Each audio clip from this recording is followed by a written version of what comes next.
참, 지난주에 그 안동 갔다 왔는데, 경상도에 가니까, 이제 우리 스텝 목자들 중에서도 그 탄핵을 반대하는 경상도에서 탄핵 찬성했다거나 아마 그 몰매를 맞을 것 같은데,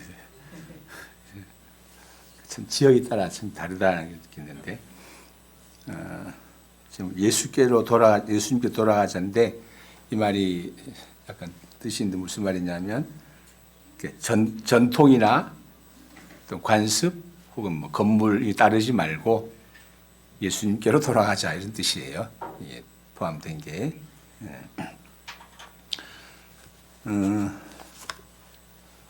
본문 읽어보셨어요? 17장?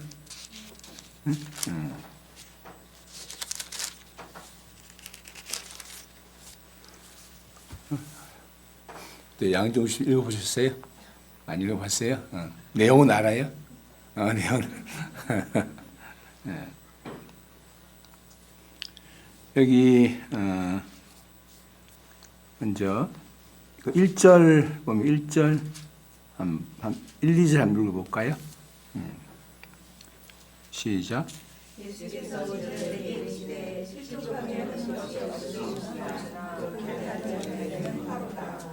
그가 이 작은 자 중에 하나를 실족하게 할진대 차라리 연자 맷돌이 그 목에 매어 바다에 던져진 것이 나으리라. 그러니까 제자들에게 이르시더라 되어 있죠. 그러니까 제자들이면 어떤 사람들이요? 그러니까 예수님을 따르는 그러니까 예수님을 배우고 예수 믿는 사람들이죠. 그러니까 그 사람들에게 실족하게 하는 것이 없을 수는 없다. 실족하게 한다는 건 뭐냐면은 그러니까 예수님을 믿지 못하게 하거나 죄를 짓게 하거나 하는 그런 경우입니다. 그런 사람이 화가 있는데 남을 실족하게 하면 이제 화가 있죠. 근데 예수님의 제자는 어떤 사람이에요?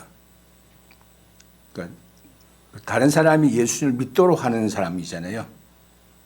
그러니까 예수님 제자들에게 말씀했죠. 너희는 온 천하에 다니며 만민에게 복음을 전파하라. 또 뭐 너희는 모든 족속으로 제자를 삼아 내가 가르친 모든 것을 가르쳐 지키게 하라.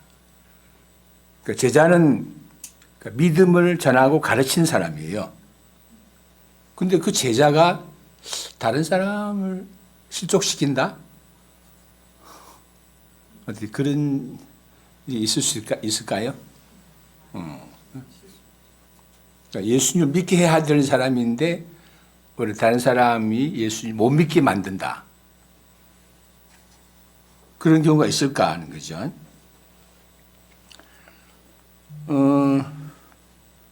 그래서 그렇게 실족하는 사람은 어떻게 되냐면은 2절에 보면 작은 자 중 하나를 실족하게 하면 차라리 연자 맷돌이 그 목에 매어 바다에 던지는 것이 낫다. 연자 맷돌을 메고 목이 바다에 빠지면 어떻게 되겠어요? 다시는 못 올라오죠. 아예 세상에 나타나지 마라 이런 뜻이 되죠. 여기 이 작은 자라는 말씀인데 이 작은 자라는 것은 아직 이제 믿음을 같이 시작한 초신자, 뭐 약한 사람이라고 볼 수 있겠죠. 그런데 그럼 어떻게 그 신자가, 그러니까 제자가, 예수 믿는 제자가 예수 믿는 다른 사람을 실족시킬 수 있을까?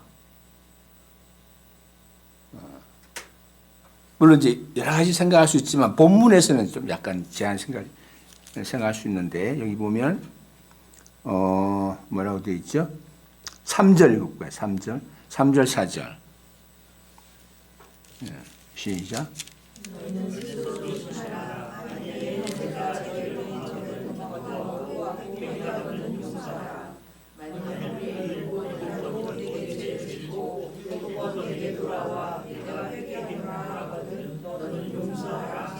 예, 그러니까 이 말씀대로 보면, 그러니까 어떤 경우에 실족시킨다고 볼 수 있어요. 그러니까 아마 이제, 그러니까 죄를 지었고 와서 이제 잘못했다, 용서해달라 하는데 용서를 안 해주면 안 해주면 아마 그 실족시킨다고 보는 것 같아요. 사무엘서에서 그 이제 아주 압살롬 사건 알죠? 알아요? 공부했었죠? 알겠네.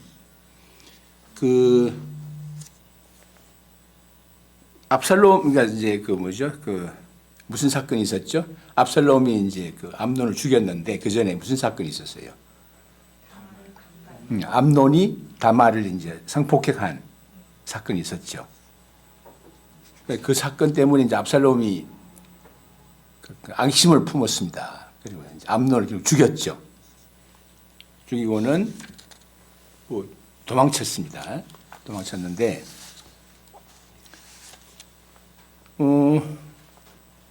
다윗 왕이 상당히 이제 그 아버지가 마음이 어떻겠어요? 정말 힘들었겠죠. 근데 이제 압살롬이 굉장히 아마 그 잘생기고 또 능력도 많고 그렇기 때문에 다윗이 사랑했던 것 같아요. 그래서 압살롬이 떠나 있는 동안에 이제 그 아버지가 그리워했던 것 같아요. 그걸 알고는 이제 요압이 이제 다윗 이야기해서 불러오도록 했죠. 압살롬을 이제 불러왔어요. 불러왔는데 어떻게 했습니까? 배운 대로 하면 얼굴을 안 봤죠. 그러니까 이제 압살롬이 이제 화가 나가지고 막 요압의 집 밭에 불을 질러가지고 이제 아버지 만나도록 했는데, 결국 아버지가 만나긴 했는데 어떤 것 같아요? 정말 용서를 했을까? 마음으로 정말 용서하고 깊이 받아들였을까? 그게 잘 안 된 것 같아요.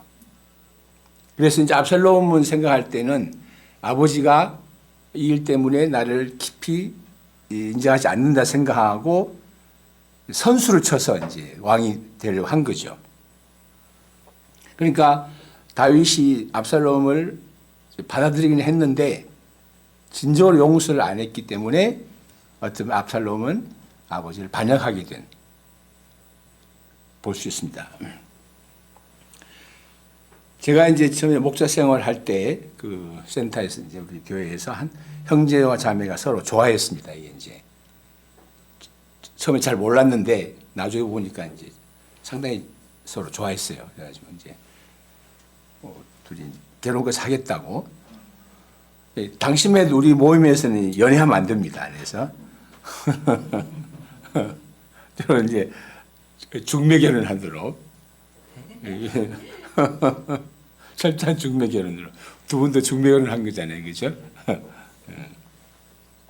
이게 좀 고민이 됐습니다. 이거 어떻게 해야 되냐 이제. 그래도 두 분이 뭐 중요한 사람들이라 받아들였습니다. 받아들이고 했는데 제가 적극적으로 이 사람들을 품지는 않았어요. 약간 이제 정제감이 있었고 거리를 약간 둔 것 같으니까 아주 이분들이 스스로 부담스러워가지고 몸을 떠났어요. 물론 그분들은 뭐 예수님을 떠난 건 아닌데 우리 모임 편에서 보면 이제 넘어진 거죠. 그러니까 용서를 하는데 진정으로 용서를 안 하면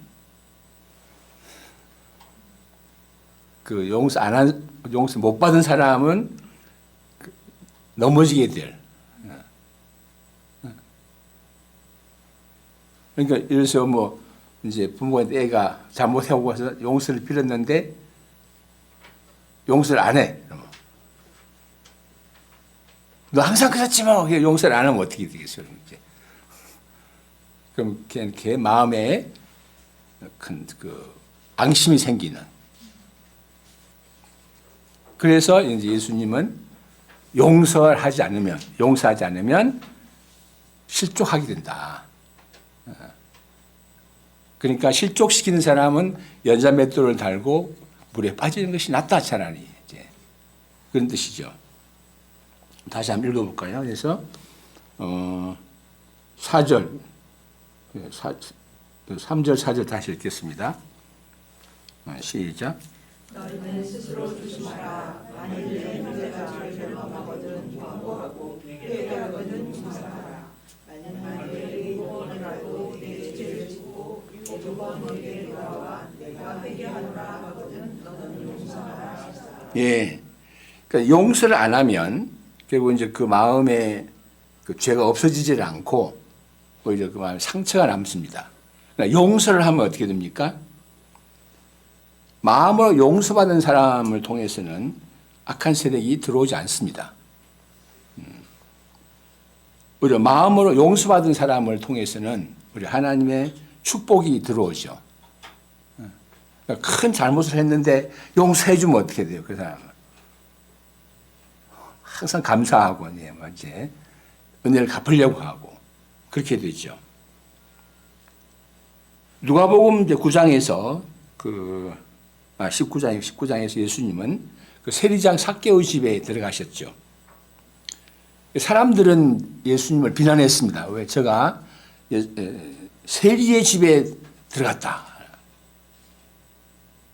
당시 그러니까 정상적인 사람은 세리 집에 안 들어갔던 것 같아요. 그런데 예수님은 개의치 않고 그 집에 들어갔습니다. 그러니까 말하자면 예수님은 그 삭개오를 세리로보다는 아브라함의 자손으로 생각하고 깊이 받아들였죠. 그러니까 삭개오가 그러고 나서 말했습니다. 주님 보십시오. 내 소유의 절반을 가난한 사람들에게 주겠습니다. 만일 누구의 것을 속여 빼앗은 일이 있으면 갑절이나 갚겠습니다. 삭개오는 예수님이 자기를 마음으로 용서하셨다는 것을 알았죠. 이거 어떻게 돼요? 그러니까 우리는 절반을 떼가지고 가난한 자에게 주겠다고 했습니다. 이 용서의 힘이죠. 용서의 축복이라고 볼 수 있습니다. 그래서 예수님께서는 말씀하십니다. 만약 하루 7번이라도 내게 돌아와 회개하노라 하거든 너는 용서하라. 물론 용서가 쉽지는 않습니다. 어때? 용서하려면 이제 특히 나한테 무슨 해를 끼친 사람한테 용서하려면 그 갚아주고자 하는 그 마음을 이겨야 되죠. 왜 용서하기를 원하는가? 그냥 갚아주기를 원하는가? 이제 어느 쪽이 등한 것 같아요. 용서하려면 어쩐지 나만 손해 보는 것 같고 억울한 심정도 들고 그런 느낌이 들죠. 그래서 악에 대해서 갚아주는 것이 오히려 속을 시원하게 할 것 같습니다. 그래서 뭐 드라마나 이런 데 보면 막 그 악을 갚으면 막 박수 치잖아요. 속이 시원하다 그러고 이제.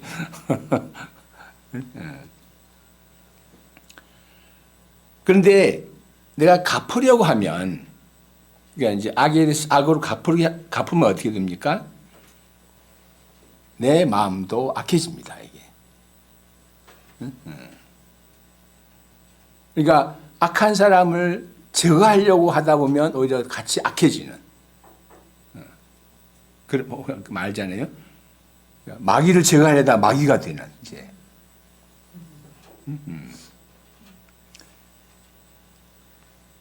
그리고 갚으려고 하다 보면 내 자신이 악해지고 그 악이 또 퍼져가고 그러면 다른 사람을 죄가 자꾸 퍼져가게 되는 것 같아요. 용서하려면 이제 그런 마음을 이겨내야 되는데 용서에는 사실 그만한 가치가 있는 거죠. 용서에는 악한 마음을 제거하는 힘이 있습니다. 용서에서는 생명과 축복이 흘러나온다고 볼 수 있습니다. 일제시대 보면 이제 한국 기독교는 그 신사참배 문제에 부딪혔죠. 일본은 이제 목사님들이 좀 신사참배를 강요했습니다. 그 이제 그 일종 정치다 하고는 이제 강요를 했죠. 주기철 목사님 같은 분은 이제 끝까지 거절하다가 순교를 당했고, 그런데 대부분의 목사님들은 신사참배에 참여를 했죠. 왜냐하면 교회 문을 닫아버리니까. 그럼 차라리 닫는 것보다는 뭐 타협을 해서라도 교회를 유지해야 된다고 생각했던 것 같아요. 해방이 되고서 신사참배 목사님들을 어떻게 할 것인가 하는 문제가 대두되었죠. 용서할 것인가, 정죄할 것인가. 그래서 이제 그분들가 받아들이지 않은 교회가 어디예요?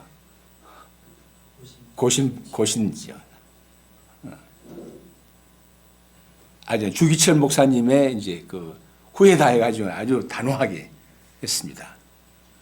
근데 이제 교신도 뭐하게, 그런데 그 고신은 굉장히 그 율법적인. 제가 그 고등학교 때 고신교회를 좀 다녔는데 주일날은 버스 타도 안 되고 물건 사도 안 되고 이제.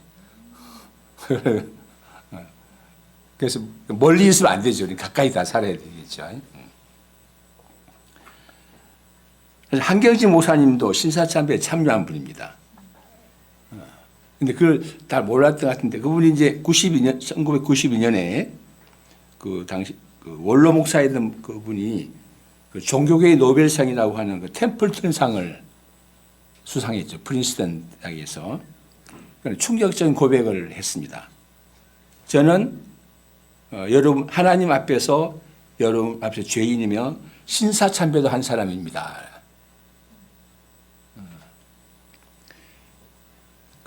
그는 사실 그 죄를 안고 있었는데, 그러니까 자기는 죄인인데 예수님의 용서를 받은 사람이다.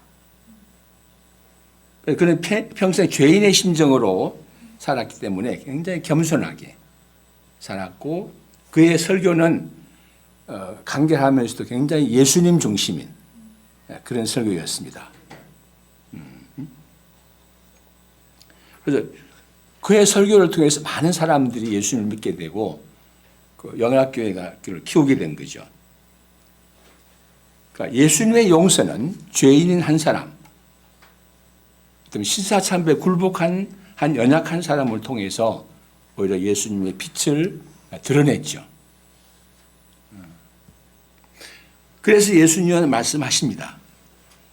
누가 내게 회개하노라 하거든 너는 용서하라. 그러니까 예수님의 힘은 어디 있습니까? 예수님의 힘은 우리는 복수가 힘이라고 생각하지만 사실은 용서가 가장 큰 힘이 되는 것을 볼 수 있습니다.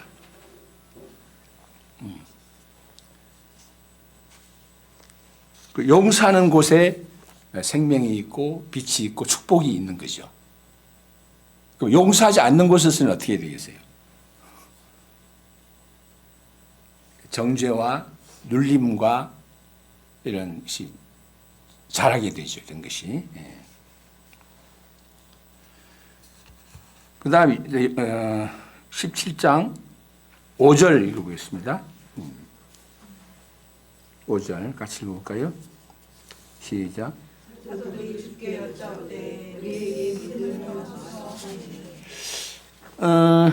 이 말이 좀 약간 이상하다고 생각 안 듭니까? 이게 앞에 이제 하루 7번이나 용서해 주라. 그러면 믿음을 더하소서가 아니라 뭘 더하소서를 해야 되겠어요? 응? 뭐 넓은 마음이든지 뭐 사랑이든지 뭐 그걸 더하소서 해야 되는데 믿음을 더하소서라고 했어요. 자, 이게 무슨 말일까? 여기 보면 이제 하루 7번, 하루에 7번 한 사람이 같은 죄를 하루 7번 지었어요. 그래도 용서해 주라 그러는데 왜 믿음이 필요할까라는 거예요.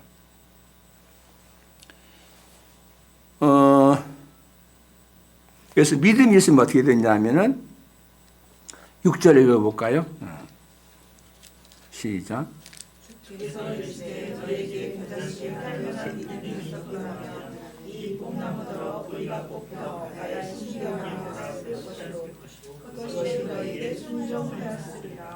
또 갑자기 예수님은 뽕나무 이야기를 해요. 앞에 믿음을 다 솟았는데 뽕나무 이야기를 하고 뿌리가 뽑힐 거라 뿌리 이야기를 해요. 왜 그럴까 하는 거예요. 자, 그러니까 용서할 때, 죄 지은 사람을 용서할 때 뭘 생각합니까? 그 전제가 뭐예요? 용서하면 다음에 죄를 안 지을 거야 아니죠. 보통 그러잖아요. 용서할게. 다음에 그러면 안 돼. 또 한 번 그러면 이제 뭐라고 그러죠? 국물도 없어. 뭐 이게. 그러니까 용서는 다음에 안 한다는 것을 전제로 합니다. 그런데 이제 이 사람, 어떤 사람이 하루 7번 죄를 지었다. 그러면 용서했어요. 그럼, 다음에 안 하지? 예, 안 할게요. 용서했는데 또 해. 그럼 이제 두 번째 용서했어요. 하면서 다음에 진짜 안 할 거지? 진짜 안 해요. 그러니까 용서했어. 또 했어. 그러면 여기서 이제 믿음을 다소사만 이해가 돼요. 용서해도 이 사람이 계속 죄를 지을 거다 그러면 믿을 수가 없잖아요. 그러니까 여기서 믿음을 다소사란 말이 무슨 말인지 이해가 돼요. 내가 그럼 7번 용서했는데 그 7번 용서하면 그 사람이 죄를 안 지을 것을 내가 믿을 수 있을까? 어떻게 했어요? 7번이나 용서했는데 8번째 용서한다고 해서 그 사람이 죄를 안 지을까? 믿을 수 없습니다. 그래서 제자들이 정말 이 믿음이 좀 대해야 되겠는데요. 이렇게 된 거죠. 그러니까 용서했는데 계속 죄를 지으면 용서의 의미가 없어지는 겁니다. 그럼 차라리 용서해야 할 의미가 없어지기 때문에 용서를 안 하려고 하는 거죠.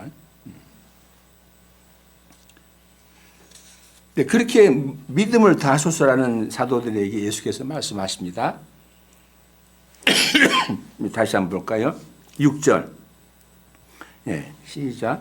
주께서 이르시되 너희에게 할 만한 믿음이 있었더라면 이 공명으로 우리가 뽑혀 바다에 신겨라 했을 것이요 그것이 너희에게 순종하였으리라. 여기 겨자씨 하나 할 만한 믿음이 있었더라면 이렇게 되어 있는데 원문으로 보면 믿음이 있다면이란 말이에요. 믿음이 있다면이란 말은 가정이라기보다는 지금 현재 겨자씨 말한 믿음이 있어요. 제자들이. 그렇잖아요. 예수님을 따른다는 거, 또 예수님을 배우는 것이 믿음이 있는 겁니다. 사실은. 또 어쨌든 용서한다는 자체는 믿음이 있는 거죠. 그 믿음이 있으면 지금 믿음이 있는데 그 믿음으로 뭘 해야 될 거냐라고 볼 수 있습니다. 뭘 해야 된다고 보는 거예요? 뽕나무 보고 뿌리가 뽑혀서 바다에 던지라 하면 될 것이다. 뽕나무 본 적이 있어요?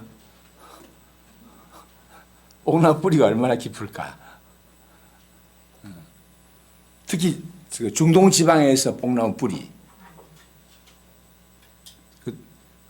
물이 별로 없는 지역이기 때문에 뿌리가 정말 깊이 있다고 봐야 됩니다. 그 그러니까 뿌리에게 명령하라 이 말이라는 거예요. 자, 이게 무슨 말이겠어요? 그러면 죄를 지은 사람한테 이야기하는 건데 보통 우리가 죄를 지은 사람 오면 뭐라고 그래요? 죄 짓지 마. 뭐 그렇게 하지 마.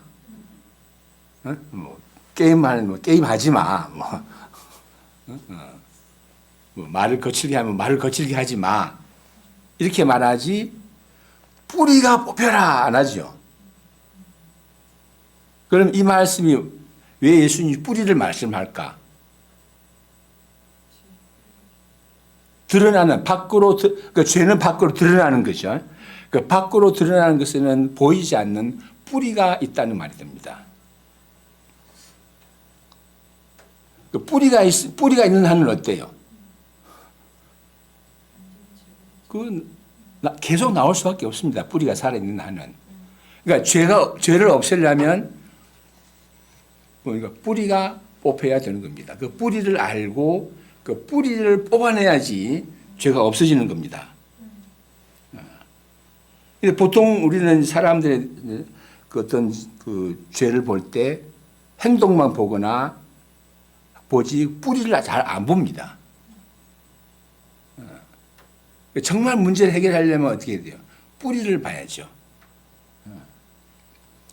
그래서 이제 뭐 쉽게 예를 들면 그렇습니다. 상담하는 분이 이제 애가 문제 있어 왔는데, 애가 막 때를 막 쓴다든지 소리를 지른다든지 그러면 엄마는 애 문제라고 보잖아요. 근데 상담하는 분들은 부모님이 오셔야 됩니다. 그건 무슨 말이에요? 걔는 부모님으로부터 문제가 나온 거다. 또 요새 개를 많이 키우잖아요. 개를 많이 키우는데 보니까 개도 문제가 많은 거예요. 막 문다든지 근데 보면 이제 그 개의 문제는 누구의 문제일까? 대체로 다 주인의 문제.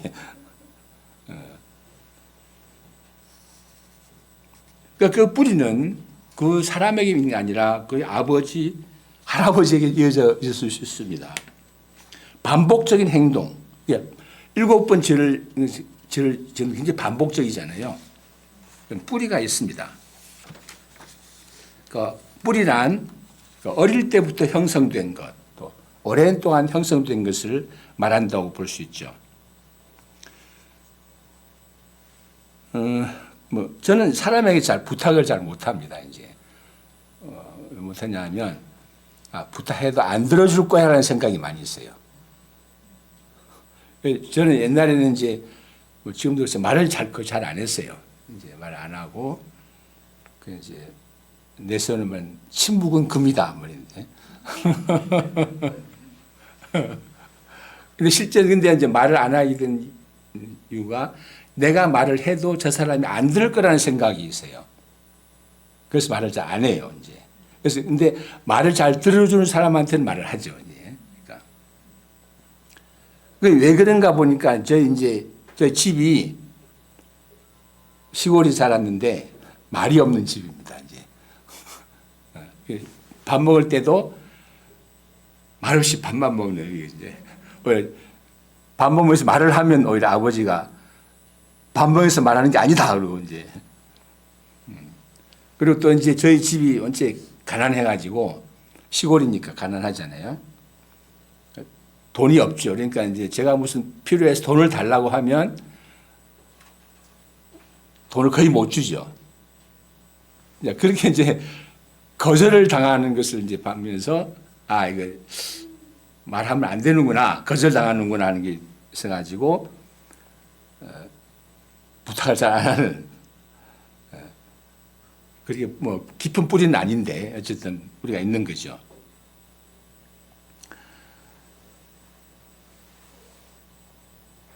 지금 한 청년이 이제 대학에 합격하고도 집에만 있어요. 학교도 안 가고.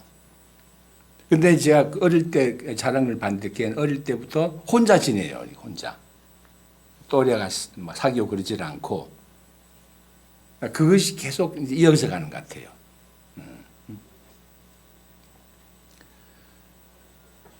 그러니까 그 뿌리를 뽑아야 없어지는 거잖아요. 그렇죠? 자, 지금 우리는 이제 사람들에서 가장 큰 문제가 뭐냐면 이제 아담 이후로 사람이 자기 판단이 옳다고 하는 거잖아요. 그래서 내가 틀렸다. 내가 틀릴 수 있다는 생각을 잘 안 하죠. 지금 특히 우리나라는 그게 굉장히 심하죠, 이제. 근데 지금 우리나라가 이제 서로 대화가 부족하다. 이렇게 통하지 않는다 하는데 대화가 되려면 뭐가 필요하겠어요? 대화가 되려면 내가 틀릴 수 있다. 네가 맞을 수 있고 내가 틀릴 수 있다. 그래야 대화가 되는 거지. 나는 맞아. 그러면 이제 그러면 대화가 안 되죠. 될 수가 없고. 그건 사실 우리만의 문제다일 수도 있지만 우리 뭐 트럼프 대통령도 이제 뭐 아주 자기가 옳다 하고 막 주장을 하잖아요. 다 마찬가지입니다. 근데 그것의 뿌리는 어디일까? 그 뿌리가 어디예요? 아담이 선악과를 따먹은 것. 이게 선악을 알게 하는 나무의 열매를 먹지 말라. 그 말이 무슨 말이냐면 선악의 판단은 하나님이 내가 하니까 너는 내 판단을 따르는 것을 배워라. 이런 뜻이거든요. 그런데 그걸 따먹었으니까 그럼 이제 사람이 주체가 된 거죠. 그러니까 사람이 자기가 옳다고 하는 것에 뿌리는 거기에 가 있는 겁니다. 거기서부터 해결되지 않으면 인간은 결국은 영원히 자기가 옳다는 생각 속에 살 수밖에 없습니다. 그런데 이 본문의 예수님은 뭐라 하냐면 믿음이 겨자씨 하나만 있으면 뿌리야 뽑히라고 말할 수 있다. 그러면 뿌리가 뽑힐 거다. 이 말은 무슨 말이에요? 우리가 사람들을 볼 때 드러나는 죄나 행동만 보지 말고 뿌리를 보라. 뿌리를 보고 그 뿌리가 뽑히도록 기도를 하라는 거죠. 그러니까 그건 기도하는 거지. 뿌리를 뽑는 건 사람이 할 수 있는 게 아닙니다. 사실은. 이게 만약 우리가 어떤 사람을 봤을 때 그 사람이 그 겉으로 하는 행동이나 죄만 보고 그걸 해결하려고 하면 어떻게 돼요? 막 부딪히지, 싸우고 막 이제. 그야말로 이제 가정에서도 장미의 전쟁이 일어나는 겁니다, 이제. 근데 뿌리를 보고, 뿌리를 보려면 어떻게 해야 되겠어요? 뿌리를 보려면 굉장히 깊이 생각해야 되고, 연구해야 되고, 또 여유를 가지고 살펴봐야 되죠. 살펴보고, 왜 그럴까? 어디서 왔을까? 저것이. 그러면 이제 기다리게 되고, 그리고 그 뿌리를 보았을 때 내가 뽑으려 하면 이건 진짜 이제 문제가 커집니다. 이제 저희 기도하고 하나님이 그걸 뽑아주시도록.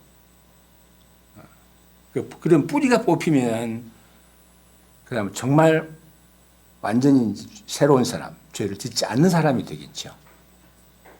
그러니까 결국 예수님은 제자들이 그 사람들의 그 죄 짓는 것만 보지 말고 뿌리를 보아라. 그것을 뿌리를 뽑도록 도전하도록 하는 거죠. 오늘 우리 센터에서 이제 그 한 분이 소감 발표를 했는데 그분이 이제 지금 치과의사인데 그분이 이제 그 서울대를 나왔는데 자기 말로는 아주 경쟁이 심해서 자기 위에 누가 있다는 걸 못 참는 못 견디는 끌어내리든지 올라가든지. 그러니까 이거 어떻게 했어요? 굉장히 사납죠, 이제. 사납고, 이제, 좀 싸나웠어요. 이제 싸나웠고, 이제. 근데 이제 이분이, 그러니까 말하자면 자기 경쟁에서 이겨야 되는 거예요. 근데 이제 그러는데, 교회 와서 여러 목자들이 자기를 다 받아주고 해서 이제 그런 것이 없어진 거예요. 다시 말하면 여기에 경쟁의 세계가 있는 게 아니라 은혜의 세계가 있다는 것을 알게 된 거죠. 그래서 사람이 완전히 달라졌습니다. 정말 달라지고 굉장히 그 너그럽고 친절하고 이제 배려하는 이제 그런 사람이 된 거예요. 그러니까 말하자면 이분에게는 경쟁에서 이겨야 한다는 그것이 굉장히 뿌리 깊은 거죠. 그 뿌리가 뽑히고 은혜의 세계 안에 되니까 전혀 다른 사람이 되어버린 거예요. 그분한테 너 경쟁하지면 안 돼. 경쟁할 소용없어. 그런 말 하면 진짜 소용없는 거죠.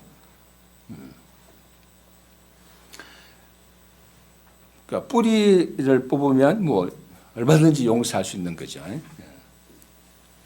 자, 그 다음에 17장에 11절, 11절 했고, 여기 11절부터 13절 한번 읽어볼까요?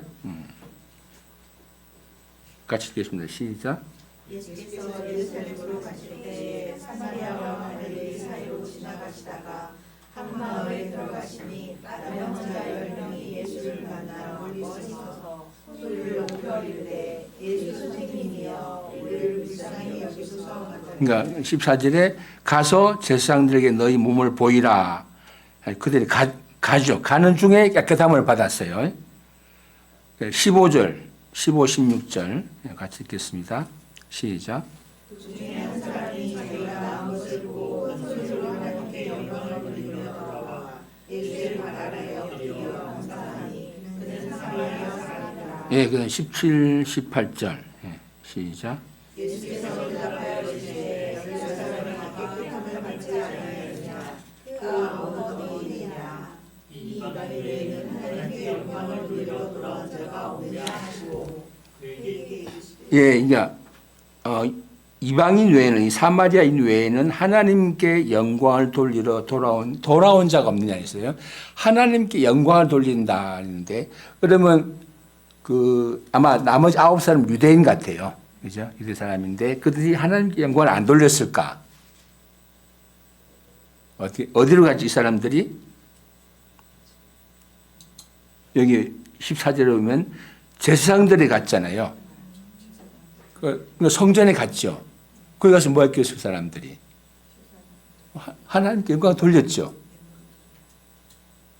감사하고 제사도 드리고 했을 거예요. 그런데 예수님은 뭐라고 그러냐면 하나님께 영광을 돌리려고 돌아온 자가 없느냐 이렇게 말해요. 자, 이게 무슨 말이겠어요? 그러면 성전, 제사장에는 가서 하나님께 영광 돌리는 게 아니다. 그러니까 다시 말하면 이미 성전에는 하나님 계시지 않는다 이런 뜻이 되는 겁니다. 그럼 하나님 어디 계시는 가 이제부터는 예수님 안에, 그러니까 예수님께로 돌아와서 감사하는 것이 하나님께 영광 돌리는 것이라는 말이죠. 그럼 이것은 무슨 말이냐면 이제는 하나님은 성전에 계시지 않고 예수님 안에 계신다 이 말이 되는 겁니다. 사마리아인은 어떻게 그걸 알았을까? 왜 성전에 가다가 예수님께 돌아왔을까? 뭐 사마리아 사람은 성전 별로 안 좋아하니까 이제 그때 가야 할 이유가 없죠. 이렇게 오히려 가기 부담스러울 텐데. 그러니까 사마리아 사람은 이제 오히려 진짜 이제 신앙을 배운 거예요. 이제는 건물이나 사람이나 거기가 아니라 예수님께 하나님 예수님을 통해서 일하신다는 것을 이제 알게 됐다고 볼 수 있는 거죠. 이 말은 무슨 말이냐면 그리고 이제는 예수님 안에 또 진정한 용서가 있고 진정한 구원이 있다는 말이에요. 사실 이거는 다 알고 있는 거잖아요.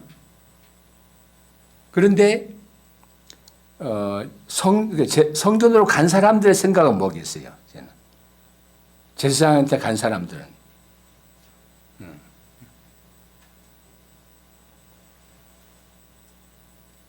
그러니까 예수님보다는 거기에 이제 성전에 제사장에게 어떤 성전에는 또 뭐예요? 제사법이 있죠. 법, 규칙, 법인데 거기에 하나님 계시다고 여전히 생각한 거죠. 그러니까 말하자면 이 말은 지금 예수님이 오심으로써 그 하나님이 어디 계시냐는 것이 바뀌어버린 거예요. 바뀌어버렸는데 그러니까 9명은 그걸 아직 모르고 있고 사마리아는 그걸 알게 됐다는 것이 됩니다. 예수님이 오신 이후로는 말하자면 이제 하나님이 어떤 건물을 통하거나 어떤 전통을 통하거나 그러지 않는다. 예수님을 통해서 일하시고 자기를 나타내신다는 것을 말할 수 있는 거죠.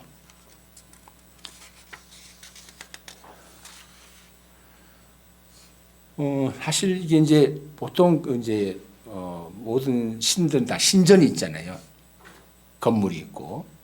그러니까 그 사람들은 그 신을 만나기 위해서 어디로 가요? 신전으로 가죠. 불교 신자들은 지금 다 절에 가잖아요. 절에. 절에 가서 하고 이제 뭐 4월 초파일 되면 이제 다 모이고 그래서 그런 말 있잖아요. 4월 초파일에 그 동안에 번 돈으로 1년 동안 먹고 산다고 그러네. 절이. 이슬람만 해도 이제 그 평생에 한 번 성지 순례가는 것, 비석 거기 가고자 하기를 원하고, 사실 우리도 보면 이제 우리 기독교인도 큰 교회 가고 싶어하죠. 큰 교회, 작은 교회보다 큰 교회고 이제 예전에 어떤 큰 교회 목사님이 이제 자기는 뭐로 일하냐 할 때 맨파워와 마니파워로 일한다. 교회 사람이 있고 돈이 있으니까 물론 그러니까 그런 것으로 그런 것 안에 하나님 일하신다고 생각할 수 있지만 이제부터는 정말 예수님 안에 그래서 하나님이 그 영광을 나타내신다는 거죠. 그럼 결국 뭐냐 하면 여기서 예수님께로 돌아온다는 말을 쓰는 거예요. 이것이 돌아왔다는 말은 어디서 어디로 돌아오는 거예요.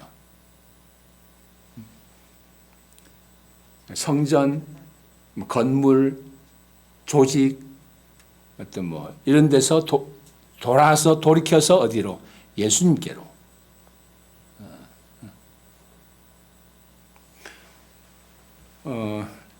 저희 모임도 어떻게 보면 이제 커지면서 이 조직의 문제가 많이 생겼습니다. 조직을 갖춰야 된다. 근데 조직이 생기게 되면 어떻게 돼요? 이게? 조직이 잘 정비가 되면 좋긴 한데, 그럼 별로 예수님 필요치 않은, 이렇게 됩니다. 또 돈이 많아지게 되면 어떻게 되세요? 돈이 많아지면, 하나님 의지할 필요가 별로 없습니다. 부자가 왜 하나님이 꺼려운가? 돈이 있는데. 그렇죠? 그러니까 그런 데서 돌이켜서 예수님께로 오는 자. 그래서 와서 거기서 하나님을 발견하고 하는 사람이 하나님께 영광을 돌리러 돌아온 자. 이럴 때는 겁니다. 우리 에스라 좀 작기 때문에 사실 뭐 볼 건물은 없죠. 의지할 돈도 없고. 그러니까 어떻게 보면 정말 예수님께로 가기에 좋은 각 개인이 개인 신앙이 잘 키울 수 있는 것이라 볼 수 있습니다. 크고 화려한 데서는 개인 신앙이 생기기가 쉽지 않습니다. 왜 그렇죠? 큰 조직 속에서 같이 가기 때문에. 자칫하면, 그러니까 같이 가다 보면 내가 믿음이 있는 것처럼 생각하기 쉽습니다. 그죠? 사실은. 또 아주 작은 데서는 오히려 그러면 이제 뭐가 없는 같이 보이지만 사실 개인 예수님께로 갈 수 있는 좋은 이제 오히려 좋은 환경이라고 볼 수 있죠. 그래서 예수님은 하나님께 영광을 돌리러 돌아온 자가 없느냐 이렇게 말씀한 겁니다. 어떻게 이해가 됐어요? 예. 그러면 여기 17장 17, 18절 읽어볼까요? 시작. 예수께서 대답하여 주시되 10사람이 다 동행을 받지 아니하였느냐 그 아홉은 어디 있느냐 이 이방인 외에는 네, 기도하겠습니다. 하나님 아버지, 오늘 예수께서 이 용서에 대해서 하셨는데, 우리가 용서가 사람을 살리고 축복하는 것을 배웠습니다. 예수님의 용서가 수많은 사람을 살렸고 키웠습니다. 저희들 용서를 입은 사람들로서 용서를 배우고 용서함으로써 하나님의 축복과 생명이 흘러나갈 수 있도록 축복하여 주시옵소서. 또 이 이방인 외에는 하나님께 영광을 돌리러 돌아온 자가 없느냐 말씀하실 때 성전 건물로부터 어떤 성전 법으로부터 조직으로부터 예수님께로 돌아온 자가 없느냐 하는 말씀으로 생각이 듭니다. 우리가 이 세대가 자본주의 시대이기 때문에 돈을 의지하기 쉽고, 또 우리가 큰 건물이나 또 조직을 의지하기 쉬운데, 거기서는 하나님을 발견할 수 없고 예수님 안에서 하나님을 발견하고 하나님을 알게 됨을 가르쳐 주셨습니다.